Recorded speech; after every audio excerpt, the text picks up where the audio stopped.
ಮತ್ತು ಅರ್ಥ ಸರ್ಕಾರ ಕೂಡ ಪ್ರತ್ಯೇಕ ಅಸ್ತ್ರಗಳನ್ನು ತಯಾರು ಮಾಡಿಕೊಂಡಿದ್ದಾರೆ ಎಂದು ಹೇಳಲಾಗುತ್ತದೆ. ಇನ್ನೇನು ಕೆಲವೇ ಕೆಲವು ಕ್ಷಣಗಳಲ್ಲಿ ಚಳಿಗಾಲದ ಅಧಿವೇಶನ ಪ್ರಾರಂಭವಾಗಲಿದ್ದು ಉತ್ತರ ಕರ್ನಾಟಕ ಜ್ವಲಂತ ಸಮಸ್ಯೆಗಳಿಗೆ ಚರ್ಚೆ ನಡೆಯದ ಪರಿಹಾರಗಳು ಮತ್ತು ಹಲವಾರು ಯೋಜನೆಗಳಿಗೆ ಸದನದಲ್ಲಿ ಅನುಮೋದನೆ ಸಿಗುತ್ತದೆ ಎಂದು ನಿರೀಕ್ಷಿಸಲಾಗುತ್ತದೆ. ಕ್ಯಾಮರಾಮನ್ ಪೃಥ್ವಿರಾಜ್ ಜೊತೆಗೆ ರುಚಿ. ಗೌರವಾನ್ವಿತ ಮಾನ್ಯ ಸಭಾಧ್ಯಕ್ಷರು ಸದನಕ್ಕೆ ಆಗಮಿಸುತ್ತಿದ್ದಾರೆ. ಎಲ್ಲರೂ ಎದ್ದು ನಿಂತು ಅವರನ್ನು ಸ್ವಾಗತಿಸಬೇಕು.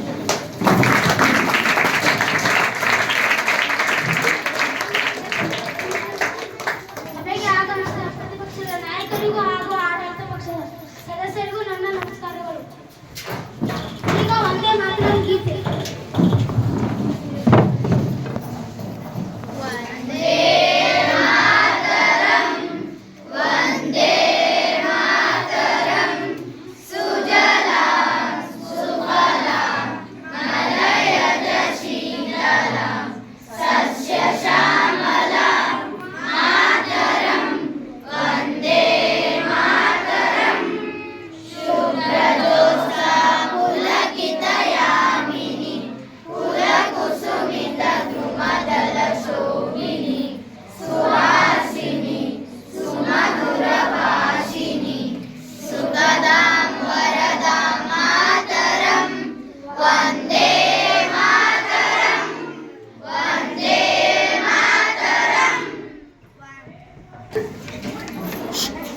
ಈಗ ಸಂತಾಪ ಸೂಚನೆ ಏನೆಂದರೆ ಕರ್ನಾಟಕದ ಮಾಜಿ ಮುಖ್ಯಮಂತ್ರಿಗಳಾದ ಎಸ್.ಎಂ. ಕೃಷ್ಣನವರು ನಿಧನರಾಗಿದ್ದಾರೆ. ಎಲ್ಲರೂ ಮೌನಾಚರಣೆ ಮಾಡಬೇಕು.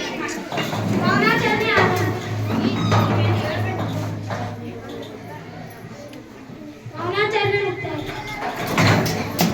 ಈಗ ಎಸ್.ಎಂ. ಕೃಷ್ಣನವರ ಕಿರು ಪರಿಚಯ ಉಪಮುಖ್ಯಮಂತ್ರಿಗಳು ತಿಳಿಸುತ್ತಾರೆ. ಎಸ್.ಎಂ. ಕೃಷ್ಣನವರ ಪರಿಚಯ. ಎಸ್.ಎಂ. ಕೃಷ್ಣನವರ ಮೂಲ ಹೆಸರು ಮಲ್ಲಯ್ಯ ಕೃಷ್ಣ ಸೋಮನಹಳ್ಳಿ. ಎಸ್.ಎಂ. ಕೃಷ್ಣನವರು ಮದ್ದೂರು ತಾಲೂಕಿನ ಸೋಮನಹಳ್ಳಿ ಎಂಬ ಗ್ರಾಮದಲ್ಲಿ 1932 ಮೇ 1ರಂದು ಜನಿಸಿದರು. ಇವರ ಧರ್ಮಪತ್ನಿಯಾದ ಪ್ರೇಮಾರವರಿಗೆ ಇಬ್ಬರು ಹೆಣ್ಣು ಮಕ್ಕಳು ಇದ್ದಾರೆ. ಎಸ್.ಎಂ. ಕೃಷ್ಣನವರು 1999 2004ರವರೆಗೆ ಕರ್ನಾಟಕದ ಮುಖ್ಯಮಂತ್ರಿಗಳಾಗಿ ಕಾರ್ಯನಿರ್ವಹಿಸಿದರು. ಇವರು ಸರ್ಕಾರಿ ಶಾಲೆಯಲ್ಲಿ ವಿದ್ಯಾಭ್ಯಾಸ ಮಾಡುವ ಎಲ್ಲ ಬಡ ವಿದ್ಯಾರ್ಥಿಗಳಿಗೆ ಮಧ್ಯಾಹ್ನದ ಬಿಸಿ ಊಟದ ಯೋಜನೆಯನ್ನು ತಾವು ಜಾರಿಗೆ ತಂದರು. ಕರ್ನಾಟಕದ ರಾಜಧಾನಿ ಬೆಂಗಳೂರು ಸಿಲಿಕಾನ್ ಸಿಟಿ ಅಥವಾ ಸಿಲಿಕಾನ್ ವ್ಯಾಲಿ ಆಫ್ ಇಂಡಿಯಾ ಎಂಬ ಹೆಸರನ್ನು ಎಸ್.ಎಂ. ಕೃಷ್ಣನವರ ಕೊಡುಗೆ ಅಪಾರವಾಗಿದೆ. ಇವರಿಗೆ 2023ರಲ್ಲಿ ಪದ್ಮಭೂಷಣ ಪ್ರಶಸ್ತಿಯನ್ನು ನೀಡಿ ಗೌರವಿಸಲಾಯಿತು. ಇವರು 2024 ಡಿಸೆಂಬರ್ 10ರಂದು ಸದಾಶಿವನಗರದ ಸ್ವಗೃಹದಲ್ಲಿ ನಿಧನ ಹೊಂದಿದರು.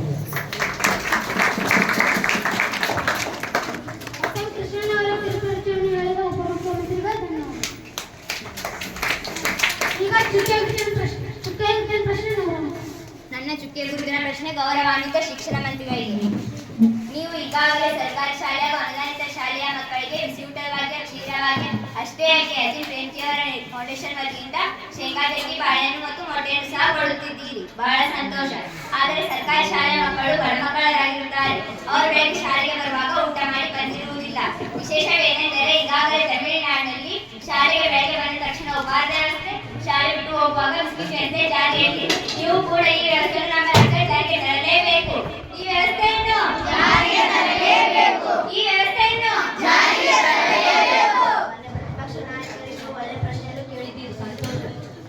ನಾವು ಸರ್ಕಾರಿ ಶಾಲೆಯ ಮಕ್ಕಳಿಗೆ ಮತ್ತು ಅನುದಾನಿತ ಶಾಲೆಯ ಮಕ್ಕಳಿಗೆ ಅಜಿಂ ಪ್ರೇಮ್ಜಿ ಅವರ ಫೌಂಡೇಶನ್ ವತಿಯಿಂದ ಶೇಂಗಾ ಚಟ್ನಿ, ಬಾಳೆಹಣ್ಣು, ಮೊಟ್ಟೆ ಸಹ ಕೊಡುತ್ತಿದ್ದೇವೆ. ಅಷ್ಟೇ ಬೆಳಗ್ಗೆ ಬಂದ ತಕ್ಷಣ ಉಪಹಾರದ ವ್ಯವಸ್ಥೆ ಮತ್ತು ಶಾಲೆ ಬಿಟ್ಟು ಹೋಗುವ ಬಿಸ್ಕಿಟ್ ಅನ್ನು ನಮ್ಮ ರಾಜ್ಯದಲ್ಲಿ ಜಾರಿಗೆ ತರುತ್ತೇವೆ. ಬಹಳ ಸಂತೋಷ.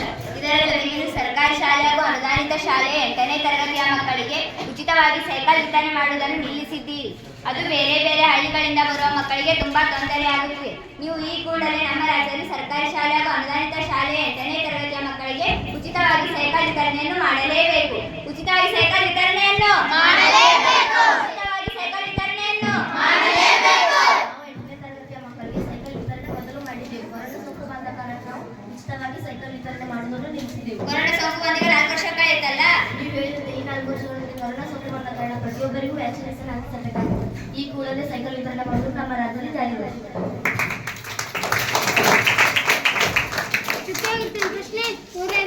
ನನ್ನ ಚುಕ್ಕೆ ಗುರುತಿನ ಪ್ರಶ್ನೆ ಗೌರವಾನ್ವಿತ ಉಪಮುಖ್ಯಮಂತ್ರಿಗಳು.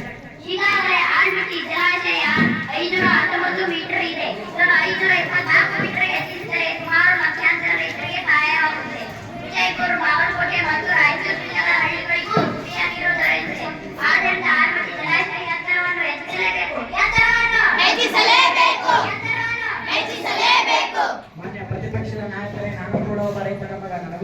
ರೈತರ ಕಷ್ಟ ಏನು ಅಂತ. ಹೀಗಾಗಿ ನಮ್ಮ ಸರ್ಕಾರದ ಮೊದಲನೇ ಆದ್ಯತೆ ಇರುವುದೇ ಕೃಷಿ ಕ್ಷೇತ್ರದ ಅಭಿವೃದ್ಧಿಗಾಗಿ. ಬರಗಾಲದ ನಾಡು ಜಿಲ್ಲೆಗಳಾದ ಯಾದಗಿರಿ, ರಾಯಚೂರು, ಗುಲ್ಬರ್ಗ, ಬಾಗಲಕೋಟೆ ಮತ್ತು ವಿಜಯಪುರ ಈ ಪ್ರದೇಶಗಳನ್ನು ಈಗಾಗಲೇ ನೀರಾವರಿ ಯೋಜನೆಗೆ ಒಳಪಡಿಸಲಾಗಿದೆ. ಇದರಿಂದ ಅಲ್ಲಿನ ರೈತರಿಗೆ ಹೆಚ್ಚಿನ ಲಾಭ ದೊರೆಯುವುದು ಮತ್ತು ಸುತ್ತಮುತ್ತಲಿರುವ ಎಲ್ಲ ಹಳ್ಳಿಗಳಿಗೆ ಕುಡಿಯುವ ನೀರು ದೊರೆಯುವಂತಾಗುತ್ತದೆ. ಹೀಗಾಗಿ ನಾನು ಈ ಕೂಡಲೇ ಕೇಂದ್ರ ಸರ್ಕಾರದಿಂದ ಮಾತನಾಡಿ ಆಲಮಟ್ಟಿ ಜಲಾಶಯವನ್ನು ಎತ್ತರಕ್ಕೇರಿಸಲು ಪ್ರಾಮಾಣಿಕವಾಗಿ ಪ್ರಯತ್ನಿಸುತ್ತೇನೆ ಎಂದು ಈ ಮೂಲಕ ಸಲ್ಲಿಸುತ್ತೇನೆ.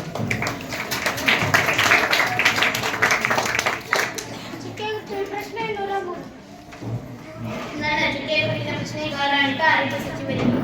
ನಾವು ಒಂದು ಬೈಕ್ ತಗೊಂಡೋದಕ್ಕೆ ಇನ್ಸೂರೆನ್ಸ್ ಇರುತ್ತೆ, ಒಂದು ಕಾರ್ ತಗೊಂಡೋದಕ್ಕೆ ಇನ್ಸೂರೆನ್ಸ್ ಇರುತ್ತೆ, ಎಲ್ಲ ವಾಹನಗಳಿಗೆ ಇನ್ಸೂರೆನ್ಸ್ ಇರುತ್ತೆ ಕಣ್ರಿ.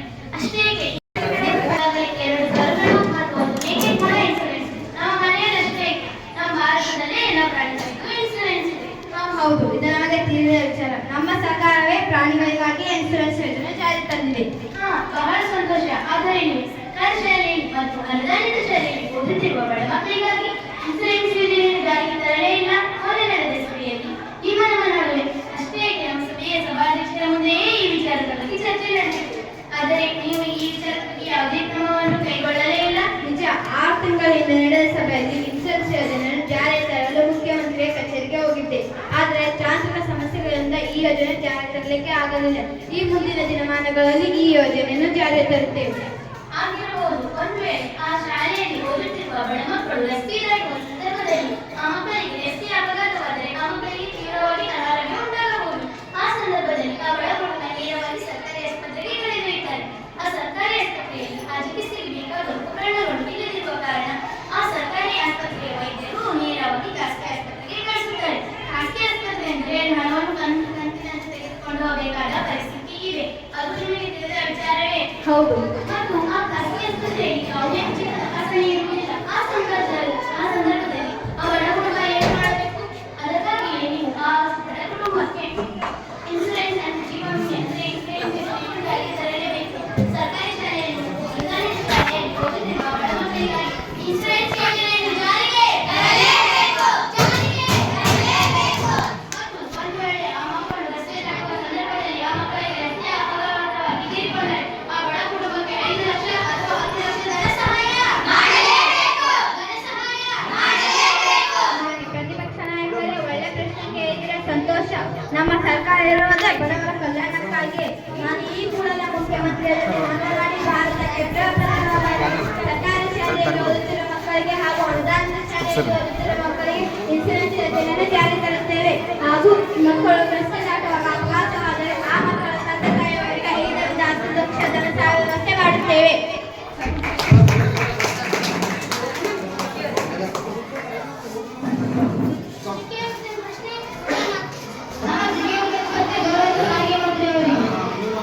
ನಮ್ಮ ಜಿಲ್ಲಾ ತಾಲೂಕು ವಿಜಯಪುರ ಜಿಲ್ಲೆ ತಾಲೂಕು ಬಾಳೆಪಟ್ಟಿ ಬೆಳೆದಿದ್ದು ನಮ್ಮ ಗರ್ಭದಲ್ಲಿದೆ. ಕಡಿದಾಳ ತಾಲೂಕು ಮಾಡಿ 5 ವರ್ಷ ಬೆಳೆದಿದೆ. ಆದರೆ ಇಲ್ಲಿವರೆಗೆ ಕೂಡ ಸಾರ್ವಜನಿಕ ಅಲೆದಾಟ ಹೋರಾಟ ಮಾತ್ರ ನೆಚ್ಚಿಲ್ಲ. ಕಡಿದಾಳ ತಾಲೂಕು ಆಶ್ರಯಿಸಿರುವ 50ಕ್ಕೂ ಹೆಚ್ಚು ಹಳ್ಳಿಗಳ ಗ್ರಾಮಸ್ಥರ ಹಾಗೂ ವಿದ್ಯಾರ್ಥಿಗಳಿಗೆ ಸರಿಯಾದ ಬಸ್ಗಳ ವ್ಯವಸ್ಥೆ ಇಲ್ಲ. ಹಾಗೂ ವಿವಿಧ ಕೆಲಸಗಳಿಗೆ ಎನ್ಡಿ ಹಾಗೂ ವಿಜಯಪುರಕ್ಕೆ ಕಚೇರಿ ಕೆಲಸಕ್ಕೆ ಅಲೆದಾಡುವುದು ಕಂಡು ಬರುತ್ತದೆ. ಆದ್ದರಿಂದ ಈ ಕೂಡಲೇ ಸರ್ಕಾರಕ್ಕೆ ಸ್ಪರ್ಧಿಸುವ ಮಿನಿ ವಿಧಾನಸೌಧ ಹಾಗೂ ಕೋರ್ಟ್ ಮುಖ ವ್ಯವಸ್ಥೆಯನ್ನು ಕಲ್ಪಿಸಿಕೊಟ್ಟು ಅಲ್ಲಿನ ಜನರಿಗೆ ಅನುಕೂಲ ಮಾಡಬೇಕೆಂದು ಈ ಮೂಲಕ ಸರ್ಕಾರಕ್ಕೆ ಒತ್ತಾಯ ಮಾಡುತ್ತೇನೆ.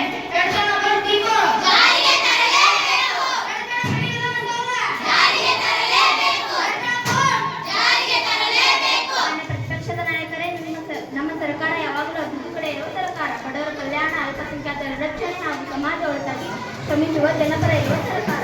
ಆದ್ದರಿಂದ ಪ್ರತಿಪಕ್ಷದ ನಾಯಕರ ಹೇಳಿಕೆಯಂತೆ ಚರ್ಚೆ ನಡೆಸಿದೆ. ಒಳ್ಳೆ ಬಸ್ ರಿಪೋರ್ಟ್, ವಿಧಾನಸೌಧ ಹಾಗೂ ಕೋರ್ಟ್ ಜಾರಿ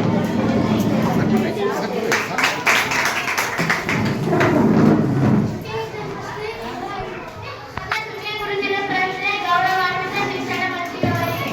ಬದಲಾವಣೆ ಜಗದ ನಿಯಮ ಎಂಬ ಮಾತಿನಂತೆ ಜಗತ್ತು ಪ್ರತಿದಿನ ಪ್ರತಿ ಕ್ಷಣವೂ ಬದಲಾವಣೆ ಆಗುತ್ತಿರುತ್ತದೆ.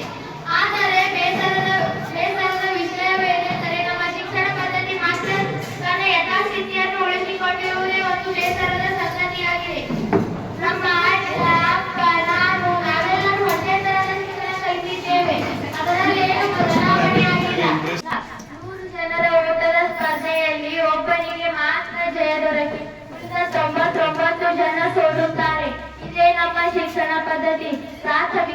ಶಾಲೆಗಳಿಂದಲೇ 5ನೇ ತರಗತಿಯಿಂದಲೇ ಐಚ್ಛಿಕ ವಿಷಯಗಳಾದ ಟೇಲರಿಂಗ್, ಮೆಕ್ಯಾನಿಕಲ್, ವಾಣಿಜ್ಯ, ಡಿಸೈನಿಂಗ್, ತಾಂತ್ರಿಕ ಶಿಕ್ಷಣ, ಸೌಂದರ್ಯವರ್ಧಕ ಶಿಕ್ಷಣ ಹೀಗೆ ಮುಂತಾದ ವಿಷಯಗಳನ್ನು ಕಲಿಸಬೇಕಾಗುತ್ತದೆ.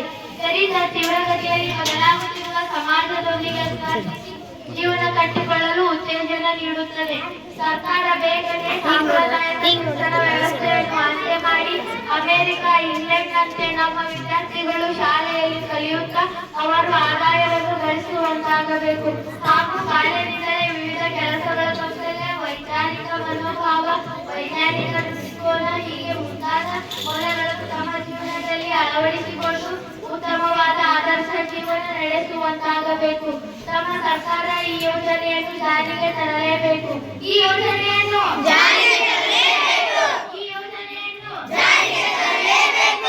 ಪ್ರತಿಪಕ್ಷ ನಾಯಕರೇ, ನೀವು ಒಳ್ಳೆ ಪ್ರಶ್ನೆಯನ್ನು ಕೇಳಿದ್ದೀರಿ, ಸಂತೋಷ. ಆಧುನಿಕ ಶಿಕ್ಷಣ ಪದ್ಧತಿ ಆದಷ್ಟು ಬೇಗನೆ ಮಾನ್ಯ ಮುಖ್ಯಮಂತ್ರಿಯವರ ಜೊತೆ ಮಾತನಾಡಿ ಈ ಯೋಜನೆಯನ್ನು ಜಾರಿಗೆ ತರುತ್ತೇವೆ.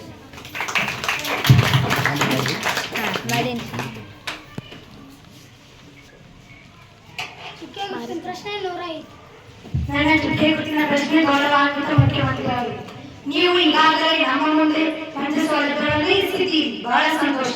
ಮತ್ತು ಬಾಣತಿಯರಿಗಾಗಿ ಸಾವಿನ ಭಾಗ್ಯವನ್ನು ನೀಡಿದ್ದೀರಾ. ಏಕೆಂದರೆ ಬಳ್ಳಾರಿ, ರಾಯಚೂರಿನಲ್ಲಿ ಈಗಾಗಲೇ 100ಕ್ಕಿಂತ ಹೆಚ್ಚು ಬಾಣತಿಯರು ಸಾವನ್ನಪ್ಪುತ್ತಿದ್ದಾರೆ. ಸರ್ಕಾರಿ ಆಸ್ಪತ್ರೆಗೆ ಕೇವಲ ಬಡವರು ಮಾತ್ರ ಹೋಗುತ್ತಾರೆ. ಅದರಲ್ಲಿ ಬಾಣತಿಯರು ಕೂಡ ಬಂದಿರುತ್ತಾರೆ. ಆ ಆಸ್ಪತ್ರೆ ವೈದ್ಯರು ಸರಿಯಾದ ಚಿಕಿತ್ಸೆ ಕೊಡದೇ ಇದ್ದ ಕಾರಣ ಬಾಣತಿಯರು ಸಾವನ್ನಪ್ಪುತ್ತಿದ್ದಾರೆ.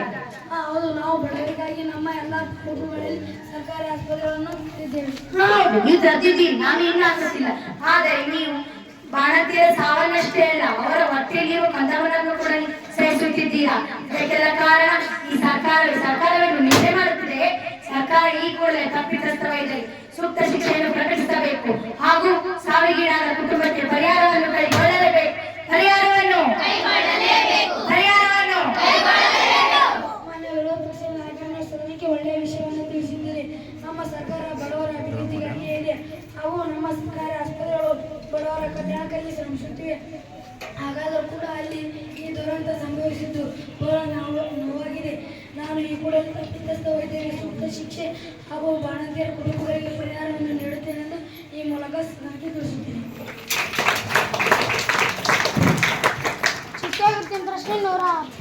ನನ್ನ ಜೊತೆಗೆ ಗುರುತಿನ ಪ್ರಶ್ನೆ ಗೌರವಾನ್ವಿತ ಗೃಹಮಂತ್ರಿ, ನಮ್ಮ ಬೆಳಗಾವಿಯಲ್ಲಿ ಸುವರ್ಣಸೌಧ ಕಟ್ಟಿಸಿರುವುದೇ ಉತ್ತರ ಕರ್ನಾಟಕದ ಅಭಿವೃದ್ಧಿಗಾಗಿ. ನಮ್ಮ ಉತ್ತರ ಭಾಗದ ಅನೇಕ ಹಳ್ಳಿಗಳಲ್ಲಿ ಸರಿಯಾದ ರಸ್ತೆಗಳ ವ್ಯವಸ್ಥೆ ಇಲ್ಲ, ಶೌಚಾಲಯಗಳ ವ್ಯವಸ್ಥೆ ಇಲ್ಲ, ಕುಡಿಯುವ ನೀರಿನ ವ್ಯವಸ್ಥೆಯೂ ಸಹ ಇಲ್ಲ, ಹಾಗೆ ವಿದ್ಯುತ್ ವ್ಯವಸ್ಥೆಯೂ ಸಹ ಇಲ್ಲ. ಅಷ್ಟೇ ಏಕೆ, ಅಲ್ಲಿರುವ ಜನರಿಗೆ ಇರಲು ಮನೆಗಳು ಸಹ ಇಲ್ಲ. ಈ ಎಲ್ಲ ಮೂಲ ಸೌಕರ್ಯಗಳು ಸರ್ಕಾರ ಜಾರಿಗೆ ತರಲೇಬೇಕು. ಈ ಎಲ್ಲ ಮೂಲ ಸೌಕರ್ಯಗಳನ್ನು ಜಾರಿಗೆ ತರಲೇಬೇಕು. ಮಾನ್ಯ ಪ್ರತಿಪಕ್ಷದ ನಾಯಕರೇ, ನೀವು ಒಳ್ಳೆಯ ಪ್ರಶ್ನೆ ಕೇಳಿದ್ದೀರಿ, ಬಹಳ ಸಂತೋಷ. ನಮ್ಮ ಸರ್ಕಾರ ಯಾವುದೇ ಬಡವರ ಕಲ್ಯಾಣಕ್ಕಾಗಿವೆ. ನಾವು ಈಗಾಗಲೇ ಎಲ್ಲ ಹಳ್ಳಿಗಳಿಗೆ ಮನೆಗೊಂದು ಶೌಚಾಲಯ ಹಾಗೂ ಪ್ರಧಾನಮಂತ್ರಿ ಗ್ರಾಮ ಸಡಕ ಯೋಜನೆಯನ್ನು ಹಳ್ಳಿಗಳಿಗೆ ಎಲ್ಲ ಋತುಮಾನಗಳಲ್ಲಿ ರಸ್ತೆ ಸಂಪರ್ಕವನ್ನು ಒದಗಿಸಲು ತಯಾರಿ ಮಾಡಿಕೊಳ್ಳಲಾಗುತ್ತದೆ. ಆದಷ್ಟು ಶೀಘ್ರದಲ್ಲಿ ಈ ಯೋಜನೆ ಜಾರಿಗೆ ತರುತ್ತೇವೆ. ನನ್ನ ಚುಕ್ಕೆ ಗುರುತಿನ ಪ್ರಶ್ನೆ ಗೌರವಾನ್ವಿತ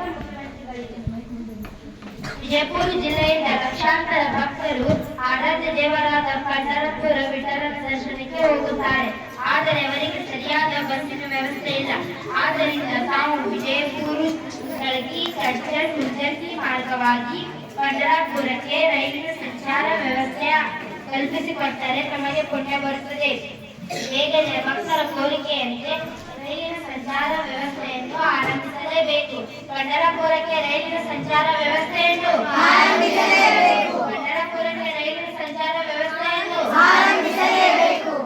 ಪಂಢರಪುರ ಅಭಿನಂದಿದ್ದೇನೆ. ಹಾಗಾಗಿ ನಾನು ಆದಷ್ಟು ಬೇಗನೆ ಭಕ್ತರ ಕೋರಿಕೆಯಂತೆ ಪಂಢರಪುರಕ್ಕೆ ವಿಜಯಪುರದಿಂದ ಚರ್ಚಲ ಮಾರ್ಗವಾಗಿ ರೈಲು ಸಂಚಾರ ವ್ಯವಸ್ಥೆ ಮಾಡಲು ಕೇಂದ್ರ ಸರ್ಕಾರದ ಜೊತೆ ಮಾತನಾಡಿ ಆದಷ್ಟು ಬೇಗನೆ ಭಕ್ತರ ಕೋರಿಕೆಯಂತೆ ರೈಲು ಸಂಚಾರ ವ್ಯವಸ್ಥೆ ಮಾಡುತ್ತೇವೆ.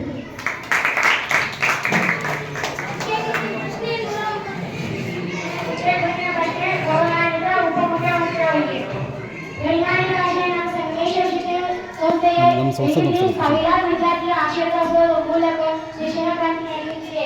ಈ ಇಲ್ಲಿ ಅರಳಿದ ಹೂಗಳು ನಾಳೆಲ್ಲ ಸುಗಮಿಸುತ್ತೆ. ಆದ್ದರಿಂದ ಸರ್ಕಾರ ಒಂದು ನಮ್ಮ ಸಂಸ್ಥೆಗೆ ಒಂದು ಸಹಾಯಧನ ವೇದಿಕೆ ಕ್ರೀಡಾ ತರಬೇತಿ ಕೇಂದ್ರಗಳನ್ನು ನಿರ್ಮಾಣ ಮಾಡಿ ಆ ಮೂಲಕ ಒಂದು ವಿದ್ಯಾರ್ಥಿಗಳನ್ನು ಗಳಿಸಬೇಕೆಂದು ಕೇಳಿಕೊಳ್ಳುತ್ತೇನೆ.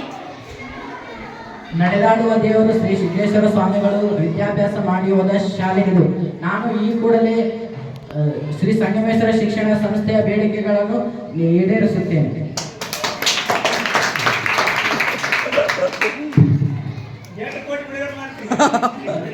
ಜನರಿಂದ ಆಯ್ಕೆಯಾದ ಜನಪ್ರತಿನಿಧಿಗಳು ನೀವು ಜನರ ಸಮಸ್ಯೆಗಳನ್ನು ಬಗೆಹರಿಸಬೇಕಾದವರು ನೀವೇ ಸದನ